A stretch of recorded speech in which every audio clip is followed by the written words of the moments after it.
오늘 종료주일 예배 오신 성도 여러분들에게 하나님의 크신 은혜가 함께 하시기를 예수님의 이름으로 축복합니다. 2000여 년 전 오늘이었죠.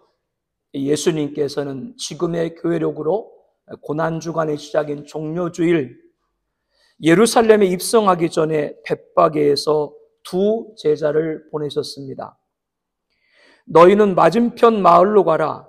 그리하면 곧 매인 나귀와 나귀 새끼가 함께 있는 것을 보리니 풀어 내게로 끌고 오라고 마태복음 26장 1절 2절에 말씀을 합니다. 병행본문에는 예수님께서 제자들에게 명하신 나귀에 대하여 아직 아무도 타보지 않은 나귀 새끼 한 어린 나귀라고 말씀을 합니다. 26장 21장 3절 말씀에 예수님은 나귀 새끼를 데리고 올 때 만일 누가 무슨 말을 하거든 주가 쓰시겠다라 그리하면 즉시 보내리라고 하셨죠. 이 나귀 새끼 주인이 누구인지는 알려지지 않았습니다. 그는 자기의 소유였지만 제자들이 찾아와 쓰시겠다, 주가 쓰시겠다고 하자 아무런 의의 없이 즉시 보내었다고 하는 것을 알려주고 있죠. 이로 볼 때 나귀 새끼 주인은 주님을 알았고 믿었고 따랐음을 알 수 있습니다. 그런데 그가 언젠가는 주님을 배웠고 섬기고 싶은 갈망을 갖고 있었는데 갈릴리 주변 동네에 주로 보내시던 주님을 직접 배울 시간이 없다가 기회가 없다가 이제 자기가 사는 벳바게에 오셨고 자기가 기르던 나귀 새끼를 쓰신다고 하니 기꺼이 내어드렸던 것입니다.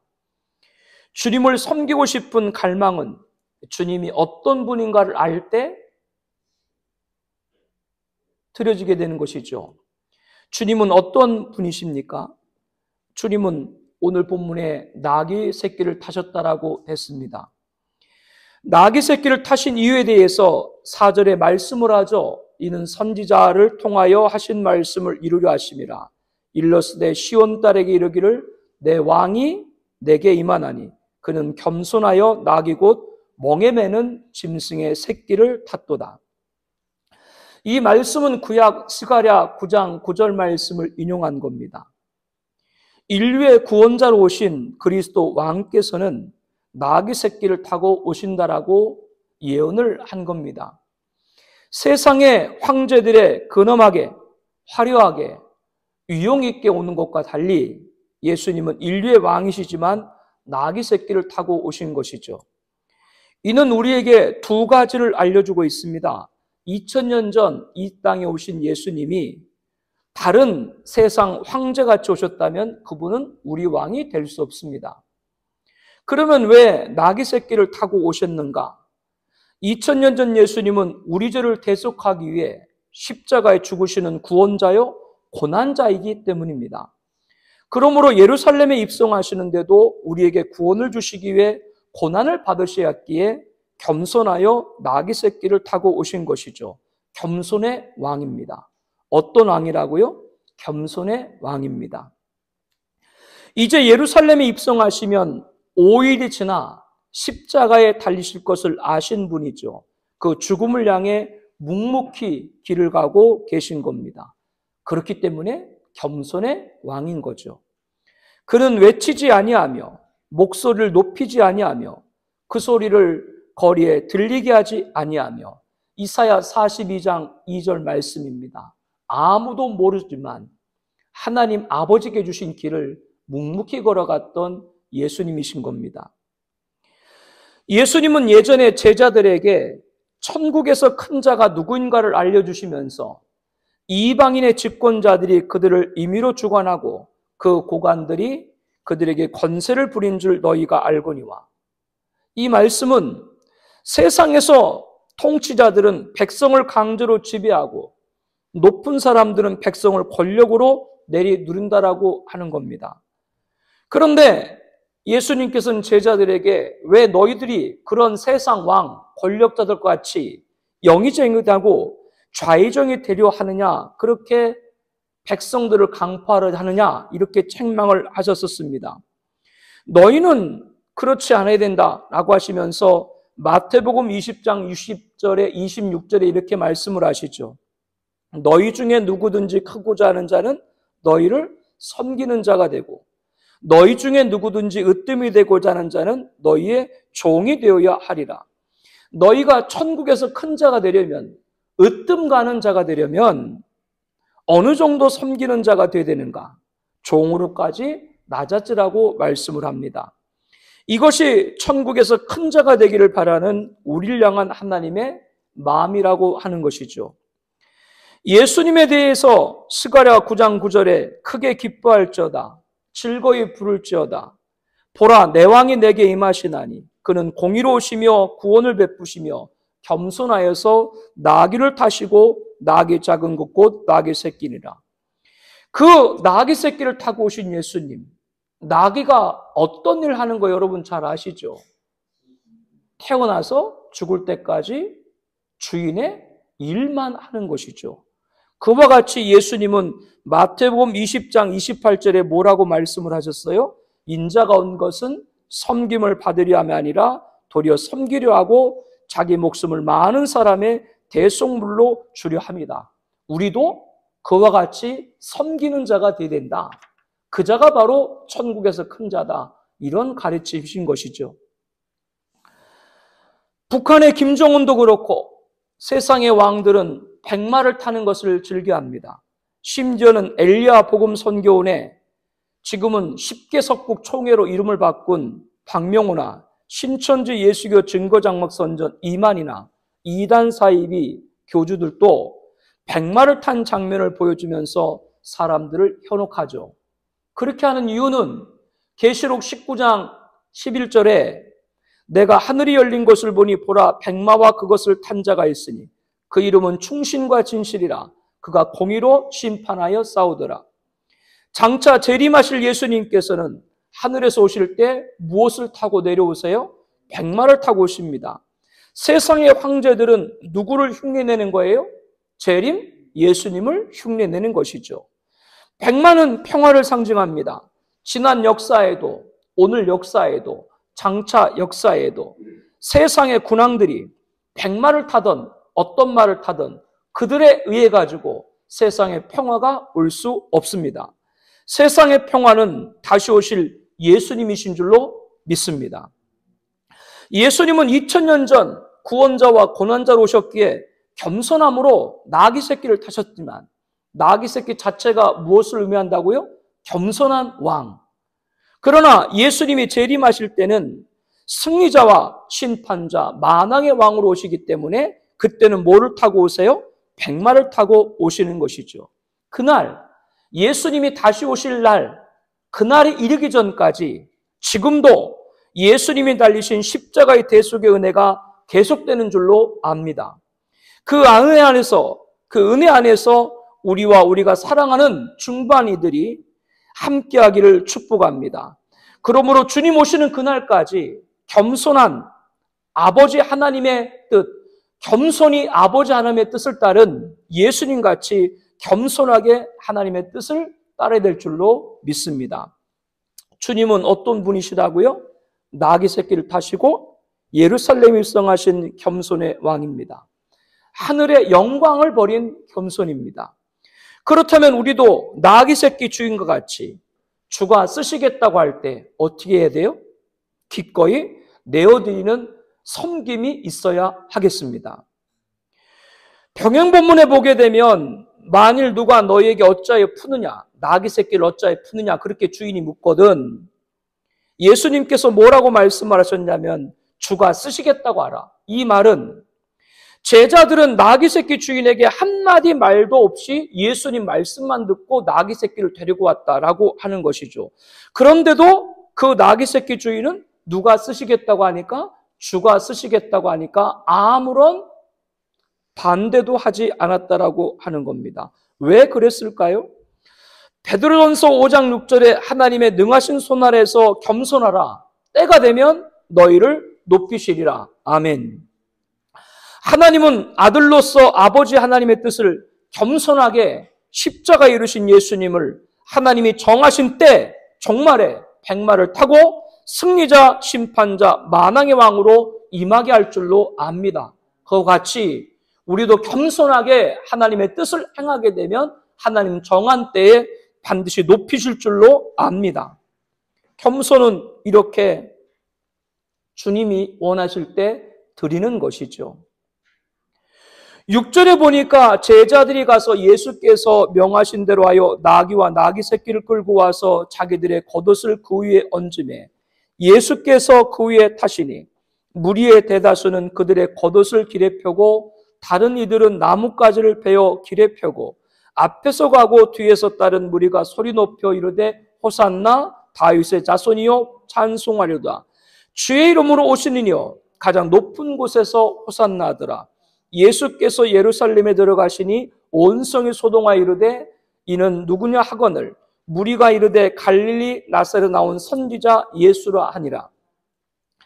제자들이 예수님께서 명하신 대로 나귀와 나귀 새끼를 끌고 와서 자기들의 겉옷을 그 위에 얹고 예수님께서 그 위에 타시니 지금 밧베개에서 예루살렘까지는 약 1.5km 정도가 되는 거리입니다.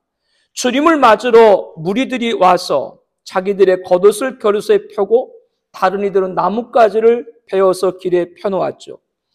대통령과 국빈 등 그 전용기가 트랩에서 내려서 붉은색 양탄자 위를 걸어가고 좌우에 도열한 이들의 환영 인사를 받는 것과 다르지만 무리들의 겉옷과 종려나무 가지를 깔아놓은 길은 겸손의 왕 나귀 새끼를 타신 그 예수님과 조화를 이룬다라고 믿습니다.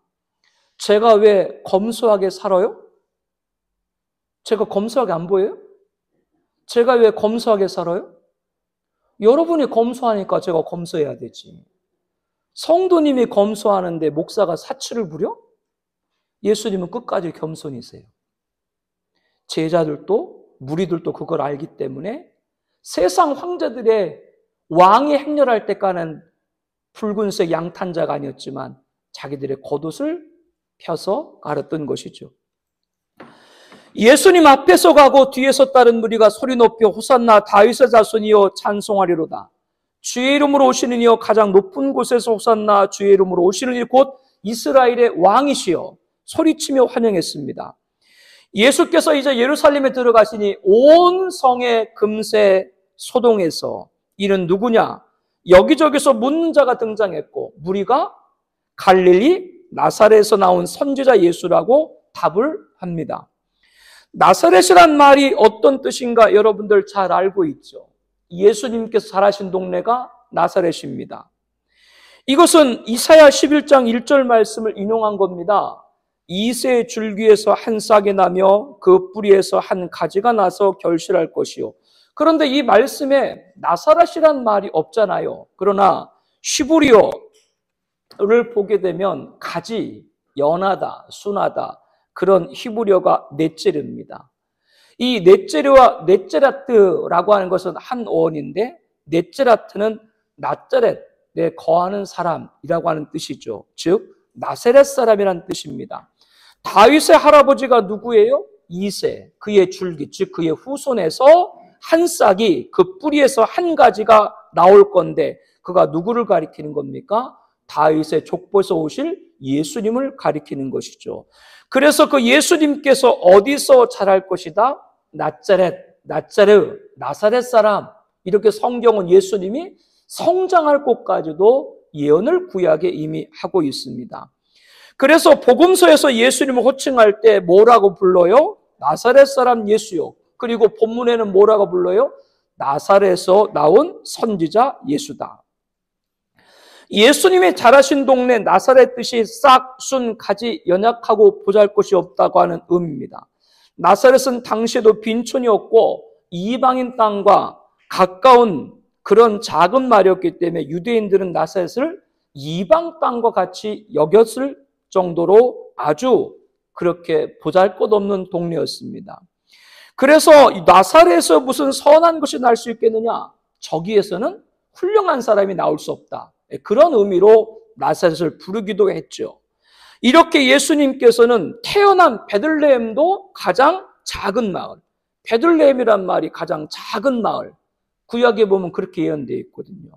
자랐던 동네도 나사렛도 특별히 자랑할 만한 것이 없었던 곳입니다. 심지어는 태어난 곳도 어디서 태어나셨어요? 마구간에서 말들 먹이통인 구유에 누우셨죠. 이것은 위용 있는 왕궁에서 태어난 세상의 왕들과 다른 점입니다. 전혀 저런 곳에서 인류의 구원자, 만왕의 왕이 등장할까? 청하비전교회에서 하나님의 역사를 이룰 자가 등장할 건가? 지나가다가 에게게? 뭐 이래? 이렇게 볼 수도 있겠지. 그러나 하나님의 일하시면 모르는 거죠. 예수님도 탄생한 곳도 자란 곳도 저런 곳에서 누가 선한 곳이 날 수 있어? 그런 말을 듣는 곳에서 태어나고 자라셨다라고 하는 겁니다. 왜 그러셨을까요? 예수님은 십자가에 죽으시기에 오신 겸손한 왕이기 때문에 태어난 곳도 자란 곳도 그런 곳에서 태어나고 자라신 것이죠. 이것을 우리에게 대입할 때 고린도전서 1장 26절에 말씀하죠. 형제들아 너희의 부르심을 보라. 우리의 부름을 보라. 육체를 따라 지혜로운 자가 많지 아니하며 능한 자가 많지 아니하며 문벌이 좋은 자가 많지 아니하도다.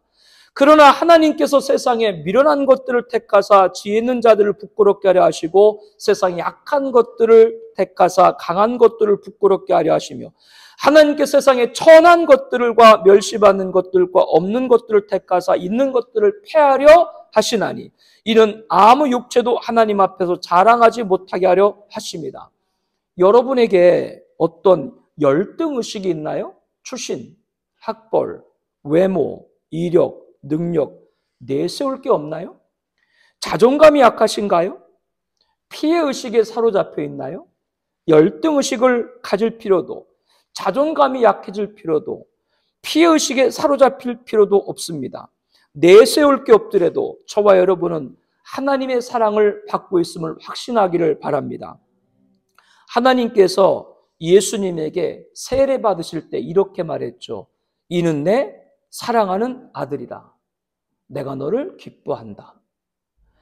예수님은 목수의 아들로 빈천한 삶을 사시고 태어나고 자란 곳도 자랑할 만한 곳이 없었지만 내가 너를 사랑한다. 하나님의 사랑으로 가득 찼었습니다. 하나님의 사랑으로 가득 차 있으니까 태어난 곳이 어떻든 자란 곳이 어떻든 거기에 예수님은 연연하지 않은 것이죠. 그렇기 때문에 겸손하게 십자가까지 진 줄로 믿습니다. 왜? 십자가에서도 하나님의 사랑은 여전한 줄로 압니다. 아이들이 사랑을 많이 받고 자란 아이하고 사랑을 많이 받지 못하고 자란 아이하고 차이가 있죠. 예수님이 태어나신 베들레헴은 이스라엘 여러 성읍 가운데 가장 작은 고리라고 여러분에게 말씀드렸습니다. 예수님이 자라신 동네인 나사렛 뜻도 싹순 가지로 연약하고 보잘것없는 곳이라고 여러분에게 말씀드렸습니다. 마리아가 아기 예수님을 누이신 것도 말 먹이통 구유라고 여러분에게 말씀을 드렸습니다. 그리고 마지막은 어디였어요? 갈보리, 십자가였습니다. 갈보리가 무슨 뜻이에요? 해골. 그렇게 별명이 붙으신 곳에서 돌아가신 거예요. 죽으신 것도 아름답지 못한 곳에서 죽으신 것이죠. 세상으로 볼 때는 말이죠. 왜? 겸손으로 태어나 겸손으로 마치신 분이기 때문에 죽음까지도 사람들이 알아주지 않는 곳에서 돌아가신 거예요.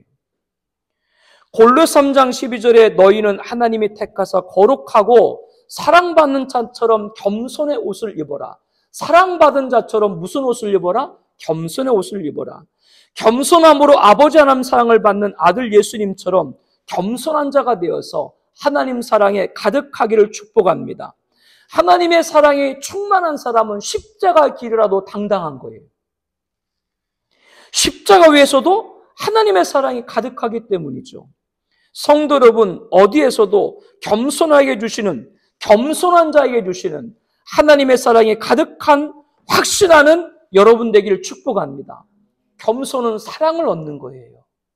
누구로부터? 하나님으로부터 말이죠. 예수님이 나귀 새끼를 타시고 예루살렘에 입성하신 후 병행 본문에 보게 되면 성전에 들어가서 모든 것을 둘러보시고 때가 저물매 12제자를 데리시고 베다니로 나가셨습니다. 아마도 베다니에 있는 나사로, 마르다, 마리아 그 남매 집에 들어와서 휴식을 취하셨던 것 같아요. 그리고 다음날 지금의 교회력으로 고난주간 월요일 이른 아침에 베다니에서 나와서 예루살렘 성으로 들어가실 때 시장하신지라 길가에 한 무화과 나무를 보시고 거기로 가서 잎사귀밖에 아무것도 찾지 못하시고 나무에게 이제부터 영원토록 내가 열매 맺지를 못할 것이다, 이렇게 말씀을 했습니다. 마태복음 21장 18절 19절 말씀입니다. 그리고 12절 말씀에 보게 되면요, 예수께서 성전 안에 들어가서 성전 안에서 매매하는 모든 사람을 내쫓으시며 돈 바꾸는 사람들의 상과 비둘기 파는 사람들의 의자를 둘러엎으시고 그들에게 이르시되 기록된 바 내 집은 기도하는 집이라 일컬음을 받으리라 하였거늘 너희는 강도의 구려를 만드는도다, 소굴을 만드는도다. 예수님은 성전에 들어가시자마자 성전 안에서 유월절을 지키기 위해서 율법의 규례에 따라 멀리서 온 사람이나 해외에서 살다가 온 이들이 이곳 예루살렘까지 찾아왔는데 제물로 드리는 우양은 다른 것들보다 성별해야 된다고 하면서 시세보다 높은 가격으로 폭리를 취하던 매매하는 모든 사람을 내쫓아 버렸습니다. 하나님은 로마 화폐는 안 받으시고 유대 화폐로 환전해야 된다라고 하면서 많은 수수를 받던 돈 바꾸는 사람들의 상을 둘러엎으셨고 비둘기 파는 사람들의 의자를 둘러엎었습니다. 그들에게 그리고 뭐라고 호통을 쳤어요? 내 집은 기도하는 집이라. 그런데 너희들은 강도의 소굴을 만드는도다. 물리적으로 행동을 하신 것이죠. 그 앞서 무화과 나무가 열매 없다고 이제부터 영원토록 내가 열매 맺지 못하리라, 이렇게 격한 언사를 하신 것도 그렇고요. 제가 격한 말 하면 여러분들 듣기 좋아요, 싫어요? 제가 격한 말 하면 여러분들 생각할 때 목사가 오죽하면 저렇게 격한 말 할까, 그런 생각이 들어요. 목사가 왜 격한 말 한데 그런 생각 들어요? 근데 예수님은 막 격하게 영원토록 열매 맺지 못할 거야 막 이렇게 저주를 했잖아요.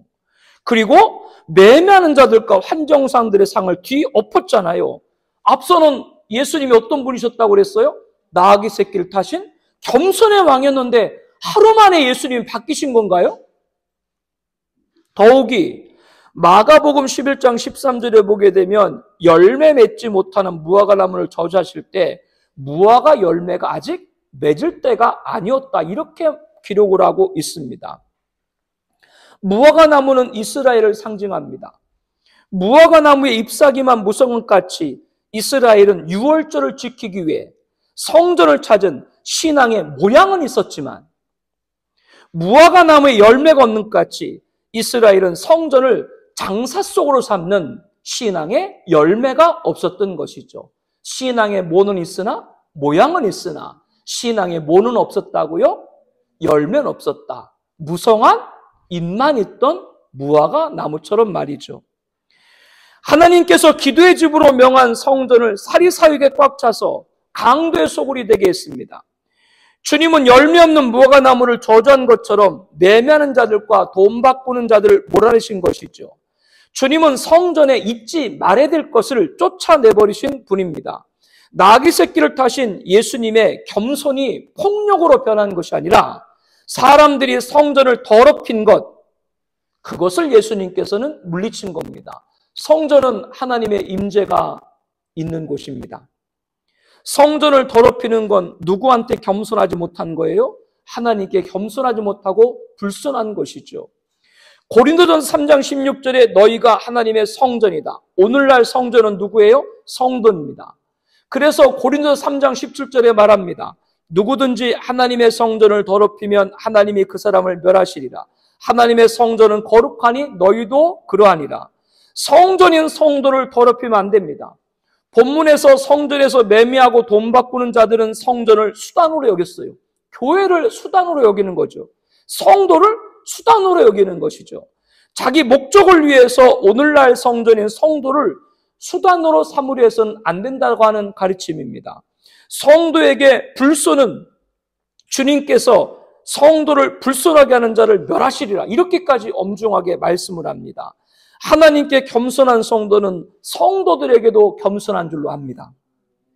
하나님의 성전은 거룩하니 너희도 그러하리라. 오늘날 성전인 성도에게 불순하지 않고 겸손히 행하는 것, 그 겸손이 뭐라고요? 거룩이라고 가리키고 있는 것이죠. 우리의 겸손은 거룩한 것입니다. 겸손은 이렇게 거룩한 걸 입는 것이죠. 성도님을 수단으로 보지 말아야 된다. 겸손히 그들에게도 행해야 된다. 하나님 앞에 겸손한 자는 누구에게도, 성도에게도 겸손한다. 그 자가 바로 겸손의 거룩이다 라는 가르침입니다. 예수님은 재물에 쓰일 우양을 비싸게 파는 자들과 터무니없는 수수료로 이득을 취하는 자들을 몰아낸 것과 달리 14절에 보니까 맹인과 저는 자들이 성전에 예수께 나오며 고치셨습니다. 지금까지 상황을 예의주시하던 대제사장들과 서기관들이 15절에 이렇게 말하죠. 예수께서 하시는 이상한 일과 소리질러 호산나 다윗의 자손이 한 어린아이들을 보고 노하여 예수께서 그들이 하는 말을 듣느냐며 성전에서 소란행위와 떠드는 아이들을 잠잠하게 하러 가자 예수께서 그렇다 어린아기와 젖먹이들의 입에서 나오는 찬미를 온전하게 하셨나이다 함을 너희가 읽어본 일이 없냐며 주님이 뭐라고 지금 말씀하는 거예요? 아이들도 예수님을 알아보고 있는데 종교 지도자들인 너희들이 못 알아보느냐 이런 말인 거죠. 어린애들도 메시아 오심을 믿고 찬양하는데 종교 지도자도 모른다 이런 훈계입니다. 그리고 제자들과 떠나 예루살렘 성 밖으로 베다니 가서 유하시며 고난주간 월요일을 마치셨습니다. 변형 본문에는 다음날 고난주간 화요일에 제자들이 아침에 성전에 올라가려고 지나갈 때 무화과 나무가 뿌리째 마른 것을 보았습니다.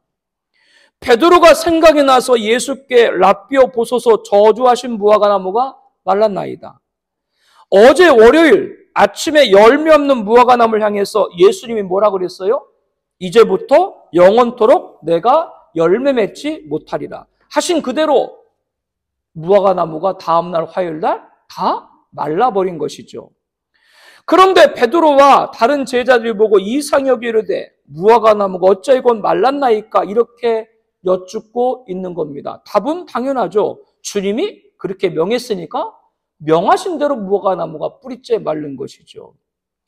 21절에 예수님은 제자들에게 내가 진실로 너에게 이르노니 만일 너희가 믿음이 있고 의심하지 아니하면 이 무화과 나무에 된 이런 일만 할 뿐 아니라 이 산더러 들려 바다에 던지라 해도 될 것이요 너희가 기도할 때 무엇이든 믿고 구하는 것은 다 받으리라. 이렇게 믿음의 기도의 교훈을 해주셨습니다. 그런데 병행 본문에 보게 되면요 그 말씀을 이어서 마가복음 11장 25절에 이렇게 말씀합니다. 서서 기도할 때 아무에게나 혐의가 있거든 용서하라. 그리하여야 하늘에 계신 너희 아버지께서도 너희 허물을 사하여 주시리라. 믿음의 기도에는 뭐가 꼭 있어야 된다? 용서가 있어야 된다. 겸손의 왕 주님은 십자가에서도 자신을 못 박는 자를 향해서 뭐라고 하셨어요? 아버지, 저들을 사하여 주옵소서. 자기들이 하는 걸 알지 못함이니이다. 여기서 잘 봐야 돼요. 예수님이 용서하시는데 자기들이 죄인지 모르고 하는 걸 용서한 거예요. 죄인지 알고 하면 안 돼. 그게 누구예요? 바리새인, 대제사장, 종교자들은 죄인 줄 알았어. 그런데 무리들이 예수님을 따르니까 그동안 자기들이 받던 존경과 모든 명예와 이익이 사라지겠구나. 두려움을 갖고 죄인 줄 알면서도 예수님을 신성모독으로 몰아가지고 십자가에 못 박게 죽게 한 거죠. 근데 그 대상들의 충동, 그들에 의해 가지고 빌라도 총독, 그 총독의 명령에 의해서 십자가에 못 박은 사람들은 자신들이 하는 걸 모르는 것이죠. 그들을 용서한 것이다. 이 말씀 속에서 지금 예배하는 저와 여러분들이 누구와도 막히지 않기를 예수님의 이름으로 권면합니다. 땅에서도 매이면 하늘에서도 매일 것이고 땅에서 풀면 하늘에서도 풀리리라. 즉 우리가 용서할 때 하늘에서 믿음의 기도에 응답이 있게 되는 줄로 압니다. 믿음의 기도를 드리는 성도들에게 겸손하신 주님의 용서가 있어야 하겠습니다. 겸손은 용서를 이루는 것이죠. 지금의 교회력으로 고난주간 둘째 날인 화요일, 예수님께서는 성전에 들어가서 가르치시면서 23절에 보면 대상들과 백성의 장로들이 나와 예수님에게 이렇게 말하는 거예요. 무슨 권위로 이런 일을 하느냐? 또 누가 이 권위를 주었느냐? 예수께서 나도 한 말을 너에게 물으니 너희가 대답하면 나도 무슨 권위로 이런 일을 하는지 이르라. 요한의 세례가 어디서부터 왔느냐? 하늘로부터냐? 사람으로부터냐? 대상들과 장로들이 서로 의논하여 만일 하늘로부터라 하면 어찌하여 세례 요한을 믿지 않았냐? 이렇게 자기들이 공격을 당할 것이고, 만일 사람으로부터 세례 요한이 왔다라고 하면 많은 사람들이 세례 요한을 따르기 때문에 무리들에게 자기들이 공격을 받을 것 같고, 그래서 이래도 저래도 대답하지 못하고 있자 예수님께서 이렇게 말씀을 하시죠. 나도 무슨 권위로 이런 일을 너희에게 이르지 아니하리라. 그러면서 두 아들 비유를 하고 계시죠. 여러분 잘 알고 있죠. 28절에 너희 생각에는 어떠하냐? 어떤 사람에게 두 아들이 있는데 맏아들이 가서 이르되 얘 오늘 포도원에 가서 일하라니 대답하여 이르되 아버지 가겠나이다 하더니 가지 아니하고, 둘째 아들이 가서 또 그와 같이 말하니 대답하여 이르되 실소이다 하였다가 그 후에 뉘우치고 갔으니 그 둘 중에 누가 아버지의 뜻대로 하였느냐? 이르되 둘째 아들입니다. 예수께서 그들에게 이르시되 내가 진실로 너에게 이르노니 세리들과 창녀들이 너희보다 먼저 하나님 나라에 들어가려니라. 예수님은 대상과 장로들에게 너희 생각엔 어떠냐 하시면서 어떤 사람에게 두 아들이 있는데 맏아들은 가서 이르되 얘 오늘 포도원에 가서 일하리라 하니 대답하여 아버지 가겠나이다. 그리고 나중에 가지 아니하고, 둘째 아들은 또 그와 같이 아버지가 말하니까 처음에는 뭐라고 그랬어요? 실소이다 하였다가 그 후에 누이치고 갔다. 둘 중에 누가 아버지 뜻대로 하였느냐라고 물으시는 것이죠. 이에 둘째니다, 둘째 아들이니다, 이렇게 대상과 종교자들이 답변을 했습니다.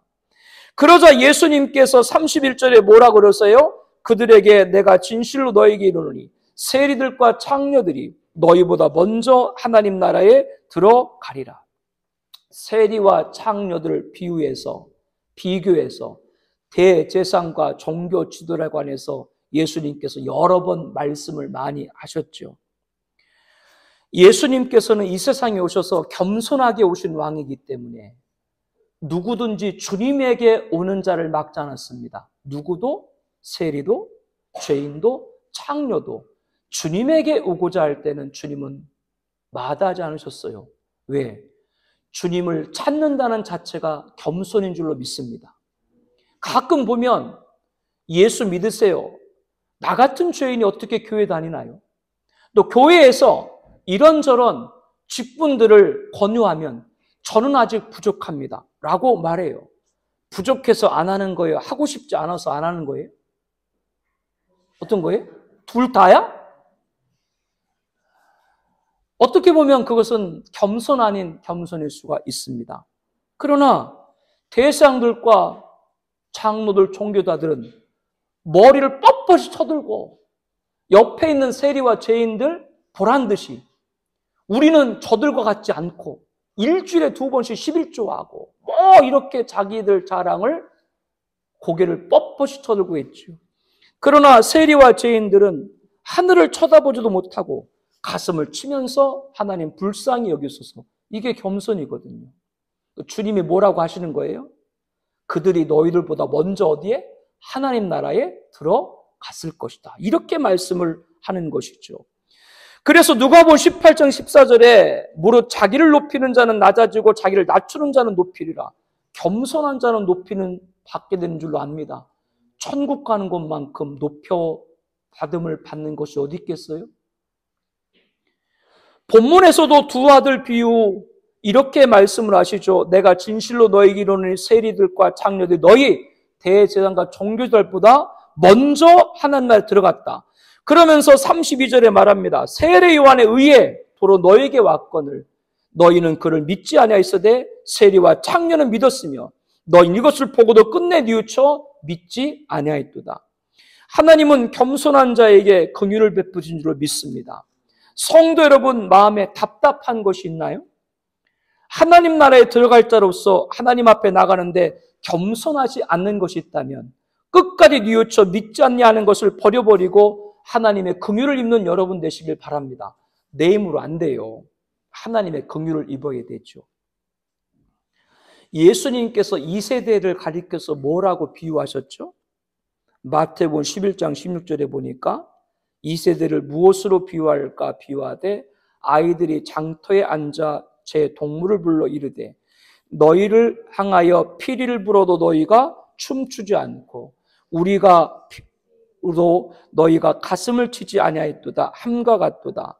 요한 세례 요한이 와서 먹지도 마시지도 아니하며 그들이 말하기를 귀신 들렸다 하더니 예수님 인자가 와서 먹고 마시며 말하기를 보라 먹기를 탐하고 포도주를 즐기는 사람이요 세리와 죄인의 친구로다 하니.